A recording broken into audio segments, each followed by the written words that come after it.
Can you tell us what it was like for my audience, for myself, what it was like for a white guy doing time in San Quentin?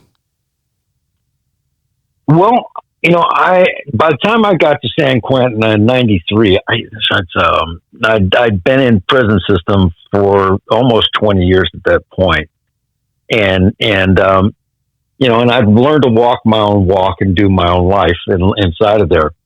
So I would do things that a lot of guys, necessarily who are my race, that wouldn't do. And I was one of those things. Was I'd go to the black tables. They designated themselves and made choices, and I'd go eat with my black friends on occasions, and I'd be walking down on the lower yard with my black friends and stuff like that. And some of the whites would give me some funny looks, and some of the blacks would give those guys funny looks. But what it was like is that.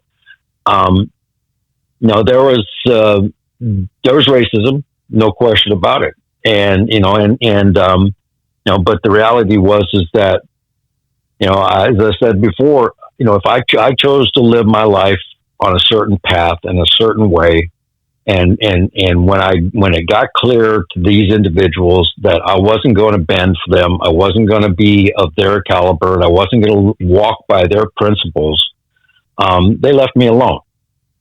And they did it, but they decided that I just didn't fit into their category, and so they just ignored me, so to speak. And I met guys from every race, and the same thing happened with them. Okay, tell us your Charles Manson story. Well, I knew Charlie back in CMF when I first got into prison. He was there doing time with me, and they talk about him and some like he was this guru or something like that. But and I'm in conversations with him. I listened to what he had to say, and it's kind of like if you listen to him in a very, very superficial way, it was like, wow, that was profound. But when I listened and I thought about what he said, I said, no, that's stupid. And and he had people that were impressed by him even while he was in prison. But for the most part, he would just kind of like this this infamous guy who everybody knew about and everybody heard about, I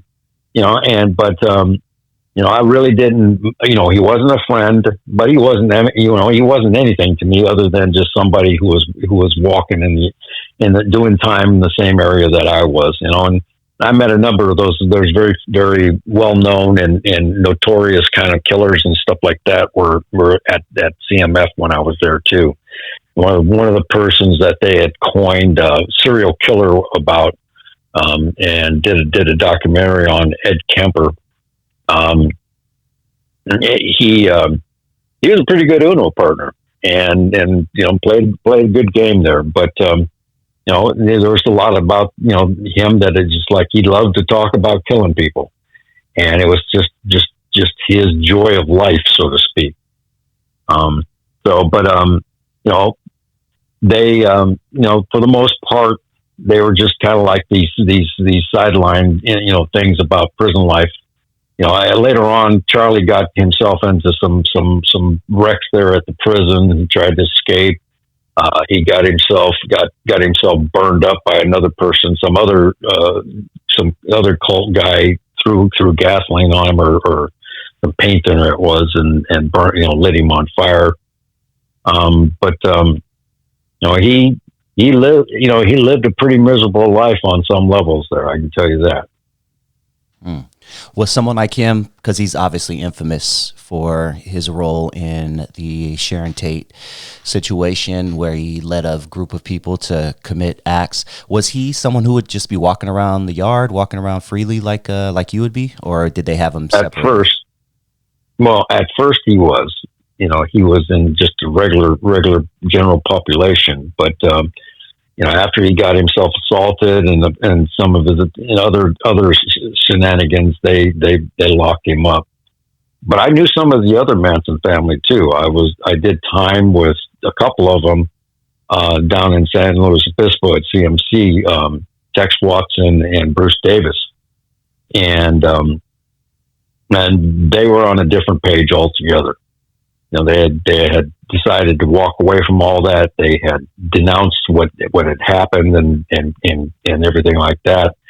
And and they were pretty straightforward people, and they carried themselves responsibly, and were very nice people to be around and everything like that. And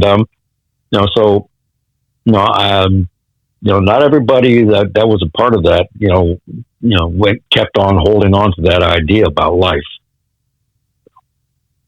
Okay.